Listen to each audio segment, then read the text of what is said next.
the new women's lacrosse head coach, replacing her coach, Gary Gait. Kayla, welcome to Packer and Durham on ACC Network, and congratulations. Good morning. Thank you so much. Appreciate you having me. We were kidding around with you during the break. This has been a pretty good month and a half for you, hasn't it? I mean, Boston College, national championship. You come back home, you're the head coach, and I was goofing around with you. I said, good things come in three. So fill in the blank. What's number three? You announce that Charlotte North's coming with you? I mean, how's that work out? I mean, what are you doing there at Syracuse?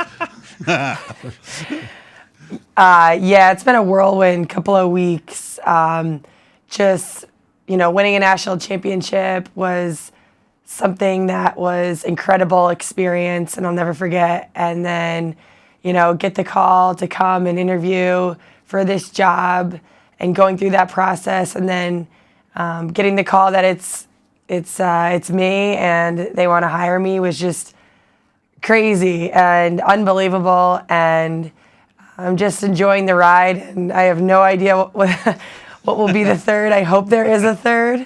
But yeah, it's been great, and I'm really excited. Kayla, take it, and I'm going to ask you the same question we asked Hubert Davis when he was named the basketball coach at North Carolina, and John Shire when he was named the next basketball coach at Duke. How emotional does this get with this particular job and this particular situation, as opposed to had it been some other school to offer you the opportunity? Yeah, I mean, it really is a dream come true, and sometimes I think about it and I'm just like, I couldn't even imagine this. And, but here I am. I woke up this morning and was like, what just happened? And, but it's awesome. Mm-hmm. It's incredible. It's super emotional. I'm really proud to be here. I have an incredible amount of love and admiration for this school and this program. So super emotional, but, I'm just proud and really excited to get going. Kayla, the combination of you and Gary Gait, as far as alums, coaching and doing what you want to do at a place that you love, I'm not sure there's another combination in the country, regardless of sport, that has alums in place that would be more impressive than what you've got at Syracuse. Yeah, this school treats their alumni well, and when you leave, you're always a part of the Syracuse family, and it's obviously really true.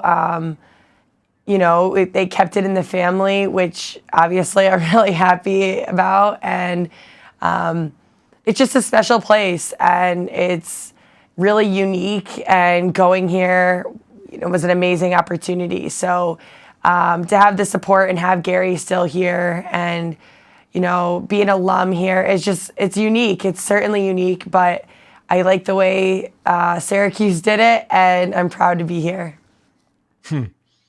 Obviously, a great experience at Chestnut Hill with Acacia Walker-Weinstein and the success you guys had at BC. More we talked to the players there, they talked about the staff and what it meant to play for you guys. So what did you learn there? What is the take there from Acacia and your colleagues that you think can be implemented, if you will, at Syracuse to follow another great program? I mean, how successful your alma mater's been. So how do you mix and match the two, I guess? Yeah, I have to thank Acacia. It was the opportunity of a lifetime that she gave me to be a part of her staff and be on that ride with that team. It's truly incredible. So I owe her a lot, for, me having this opportunity now. And she means a lot to me, and she's a great friend of mine. So I love her very much. And then for the players, that's something I thanked yesterday too in the press conference, was all the players that played for me. I love them, and that's what coaching is all about. And they taught me a lot. So I had an amazing experience that I'll never forget. And, BC will always be really special to me. And that team and that group of players is really unique, and they were amazing. So I think I learned a lot. There's so much that I learned about myself and coaching, and Now leading Syracuse, I'll be able to take my own philosophies here and lead this program.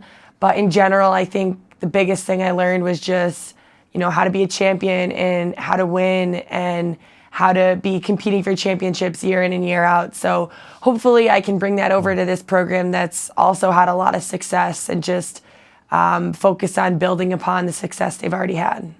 All right, Coach, I'm going to put you in a funky spot here. You had to scout and game plan against Syracuse when you're at BC. What do you know about Syracuse? Well, something I love is that this is quite a talented team, and they're returning a lot of their weapons. Obviously they graduated some amazing players, but there's a lot of talent back on this roster. And, scouting against them, playing against them 4 times last year was difficult. And it's just a great unit and great team offensively, defensively, and in the midfield. So I'm excited to take over and have a lot of returning talent back on the roster. Real quick here, you've got a spot with the women's national team as well. How does that work now? What's the thinking of how you balance it out, I guess? That's something I'll figure out as I go. But no, I think it's great. I think it's an advantage. I still know what it's like to compete at a high level. When I'm having conversations with my players, I'm in their shoes too. I know what it's like. And, I know what it's like to be talking to your coach and really listening to what they're saying. And, words matter. And so I know what it's like to be still competing at a high level. The balancing piece is something that I'm actually looking forward to a lot. I'm excited to keep competing at a high level and coaching at a high level all at the same time. Kayla, from a recruiting perspective, Syracuse has an incredible reputation. So, that takes care of itself. But even during your time at BC, did you get a sense that from a recruiting perspective with women's lacrosse, from a national standpoint, because it's the one thing that's kind of surprised me and Wes, how often we will talk to a player in the league that's not from the Northeast, that this sport has exploded around the country. So from a recruiting perspective, given the national brand that Syracuse has, what do you think you're going to find from that perspective? And do you concentrate specifically on the Northeast, or does this now become, hey, there's great players all over the place and we're going to go get them? Mm-hmm. Yeah, in terms of recruiting, obviously there's a lot of ties in the Northeast that are, of course, really important, and we'll look to find our local players and our local talent and try to keep them home. But recruiting, we want to recruit all over the country. We want the best players in the country to come and play at Syracuse. And I think we can do it. I think, like you said, this is a national brand, and there's a lot of different pieces to recruiting, but certainly we want to recruit all over the country and make sure all the top players in the country are looking at Syracuse and want to come play here and be an Orange.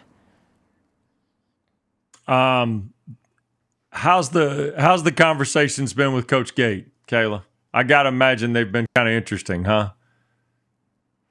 Yeah. He's amazing. He's an amazing person, and he's been an unbelievable mentor and friend to me. So he's always been a part of my life. He never left when I left Syracuse. We've always stayed close. And but yeah, we have great conversations, and it's exciting to, be able to be a part of Syracuse lacrosse together. There's a lot we want to do combined, and I think we have some big ideas, and I think it should be really exciting in recruiting opportunities. But we'd like to make Syracuse lacrosse, in general, women's and men's, and combine a lot of our efforts. So it should be exciting, and I think it'll be a great recruiting opportunity and great for the student athletes to have the programs combine in a lot of ways, and the coaching staffs working together very closely. Kayla, normally every time we have a student athlete on the show, I ask them our traditional question, which is, what's the hardest class you've had when you go to fill in the blank? You are young enough that I can do this to you. 2013 to 2016. I'm going to let you go back to the memory bank because I can't do this with everybody that's a coach now. But during your time at Syracuse as a student athlete, do you remember your hardest class at Syracuse? I don't, but I actually was in grad school at Boston College. So I can say my hardest class there, but at Syracuse, I would say, I can't even, maybe earth science. Earth science. Now, wait a minute. Earth science. Now, Kayla, we don't know each other. Did you just pull that out of thin air? Like, I've got to come up with an answer? Or was that legitimate? I think a little of both. Yeah. Listen, I don't know you, but I'm reading you. And I'm sensing, I don't think Kayla really has an answer to this question. So we're just going to go with maybe what a girlfriend told me, that this earth science class is driving me crazy. That's what I'm thinking is happening right here. You might be spot on there. Okay. All right. Well, congratulations. Hey, Kayla, congratulations. Thank you very much.